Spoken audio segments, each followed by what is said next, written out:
ना रही ना खइबो काटो अगने में गाड़ देतो को काट के अब मन करे नु राती के बना के घोरहरिया में निकाल के पानी में घोर खा दे बढ़िया से खाए भोमो ही छिवता तो हके मिली। आहा कितना सुंदर बारू कवन मछली हो रारो तारा के हम ही सोचत रहे कि हम ही लेके आती पोखरा में तो बुढ़वा लेके आवता बुढ़वा के गोदी में चपर चपर जात रू हमरा के देखते नहीं थी यही से तारा के अभी अंतिम संस्कार होता मोरे बगिया के मोरे बगिया के सुंदर मछरिया मछरिया कहवा चली गईलू हो मोरे बगिया के एक जा सुना सांस लिहा जा हम आइम 2 मिनट पर तो हम लोग के पानी मीठा पूछत रहम मुए के नहीं के कुछ होजी मुए के नहीं के हो मारो मुए के नहीं के जमीन में रहने से दोनी को से भी अरे पंछी उतरी एगो बूढ़ा लिया के ढाक देती होय तो पहाड़ लेखा बा पहाड़ डालम तो मर हो जाई त हमरा के खाऊ लायक ना न बची बतावा हो का हम सोचले रही आ सबका घर बफर सिस्टम आवता खाना बनता ए छिया तो शाकाहारी खातर राजी बुझला रो ती भावना बतोर माई के भतार खोजो रावी देख कैसे 4 बजे भोर में उठ केतका दिन गंगा के तेल निकालबा कढ़ाई में डाल के छनर मना भूजा तब ताके खाई माछी मतला वहां पर सो गया पता है कि हुआ है ये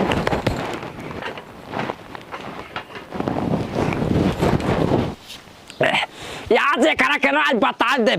बताओ हमारा पोखरा में मछली मार के कौन मजाल हो गया कैसे रबिया बो ए रबिया निकाल बाहर निकाल साला निकाल बाहर कौन पाला हो अरे फिरिंगी बाबा का था मैं अरारू के सार नहीं छूटा छोड़ दे रहा सारे आए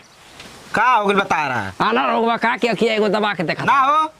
तोर अरारू कहां बिया मेरा घरे बिया हां तो ओकरा झोटा ला साला सार के मारे वाला है माने उमर के नहीं खे खियाल मेरा के मर कोन तो नहीं के भूखे वाला का कइले बिया मोगी हमारा पोखरा में मछली चोरा के लिए आइल बनू भूसरी के क्या दे मछरी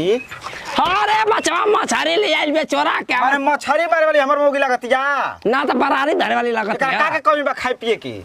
रोज 3 किलो मुर्गा मछली खियाई ना अच्छा ये बता दा कि गलती भइल बा कदा कि नहीं ले आइल बने गलती से गलती के मिस कॉल मार देनी रे गलती से ये मछली खिलाई बिया मिस कॉल मार देनी रे गलती से के हमरा बता बोलते नहीं के बोल बाबा के भतार ना आता ई भमोल जुगाड़ कोल बन तारा खाती खाना पोसेसल एकदम हम मछरी का लाल परी के साथ पी के दम तलाई मार के ही सही कहता का रे गंगा के तेल में छान के फ्राई को के गच खाई करू के तेल में छानाला करू हमरा करू ना ले करू के तेल महंगा बा हिमगंगा के सस्ता बा हां ना डालडा में धाके छानिया जा का करे के पड़ी हाय बाप ओ बाप करवा इनकर खत्म कर बिकारे ए तर करंट ना बताओ थोई वाह लो ही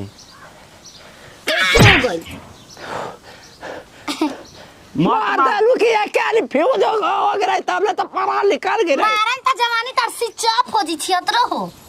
शेर आरो भातर काटो ई बतावा केवल मछरिया देबू कि ना देबू अरे भाई तोर लगावे रे तो ढोड़के में धके सीरीन से सबे खोद दे अबे खोद दे रे अंडा बाबू अंडा बाबू खोद भी तू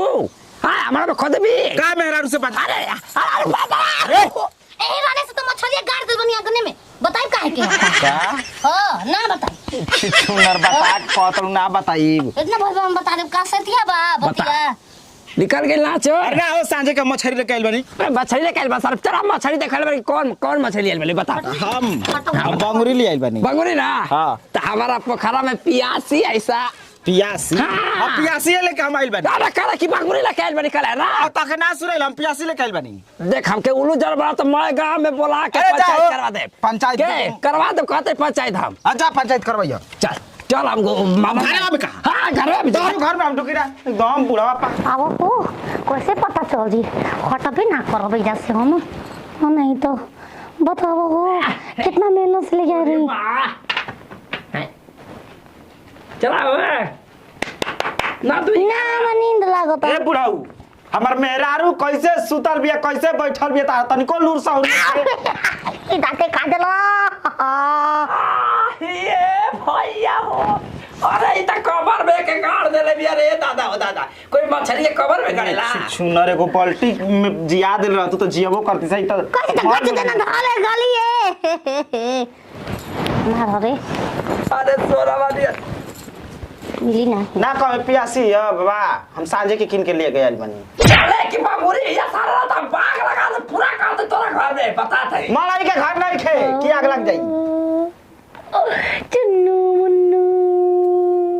ई बताओ कि तार लगा आई ओठा में ठेक रे तू कहरु तुम सब बहुत है का लाइक काहे खातिर मछरिया लेके जात रहला अरे मछरिया जिए वाले ऐसा रो बेचे अला ला ला छोटी भाई सब 5-5 किलो के बरारी हमर अरे आधा किलो से बेसी के हइये नहीं तो 5-5 किलो के बरारी होती है तार बरारी बाबा आ पियासी डल ले रे सारे तो के काम पता एक हाथ में मिली नहीं हमार हो ना रे बे ना मिली मान लग हट हट रुका ए हट ना दे तू ना दे देख कैसे आ दे अरे बाप ना ना यार ये चल जाता हो ये चल जाता ना जाए के चाहिए कहां जब चाहिए भोसरा आपन मर्द के छोड़ के सारा मर्द आयो मचारिया तू तो मार दे जे तार जड़ पैसा ले ले मचारिया मेरा रुके मन कर दे खाई के मर जाए ये देख के आकार करते जरा तक 6 महीना के बच्चा हुआ रोवे ना हम रोवे ना सा रात भर खाली तेंगे घरी करतिया हां ये भैया तेंगे मछली लेंगे मछली लेंगे मैं गांव में आवत ला चिचिया थाला करत के तेको बता थे ठीक है मछली के ना पैसा ना ले जाए एक क्षेत्र होबे कर बियाह करबे करा से आयगन के खेला बेला करे सुन लड़का होई एहनी के लड़का हो जम पोखरा कोरूंगे यही अपने अगने में आ इतना बच्चा पैदा कोनो बरारी गहुआ सांप सब बियाह या तोर घरे भेज मनिंग के राड़ो पहले अपन बच्चा पैदा करो ना तब जाके उनके बच्चा पैदा करिया अपना के बेरी त भूसाउल ध लेतिया का करबो एक बात कही देख अपन मेहरारू के समझा दिया अगर वो हर मिल जाए तो गोड़ हाथ तोड़ देबो का ओकरा में जाल बिछा ओकरा में जाल बिछा रे आया गए तो तक दिन दहाड़े का धक तार गोजता के चोखा बना दे उहे बुद्धि उहे बा लापरी चोरी चमारी छुट्टी की ना चोरी छुट्टी की ना चोरी छुट्टी चमारी कैसे छुट्टी वो छूट जाई उ कहाँ थी हां रवा का मारल छोड़ द चला ए चला बामा लेकर के